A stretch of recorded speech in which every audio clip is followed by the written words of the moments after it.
Freelancer Rahul রাত জেগে কাজ করছিল। স্ক্রিনে হঠাৎ ফাইল ওপেন, নাম শেষ.ডক্স, ভেতরে লেখা 11 মিনিট বাকি। টাইমার শুরু হয়। রাহুল বন্ধ করতে যায়, মাউস কাজ করে না। ফাইলের লেখা বদলায়, চেয়ার থেকে উঠিস না। টাইমার শূন্যতে যেতেই ঘরের আলো নিভে যায়। কিবোর্ডে নিজে নিজে টাইপ, আমি এসে গেছি। মনিটরের আলোতেই রাহুল দেখল চেয়ারের পেছনে একটা ছায়া দাঁড়িয়ে। স্ক্রিনে নতুন লাইন ভেসে উঠল, চেয়ারের জায়গা ছাড়। হঠাৎ কিবোর্ড থেমে গেল, কিন্তু শ্বাসের শব্দ বেড়ে উঠল ঘরে।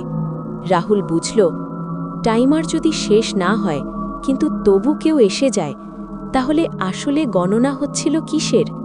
এই তো শুরু, আসল ভয়টা এখনও বাকি। তাই লাইক করে রাখো, কমেন্টে বলো কেমন লাগলো, আর সাবস্ক্রাইব করো, না হলে মিস করবে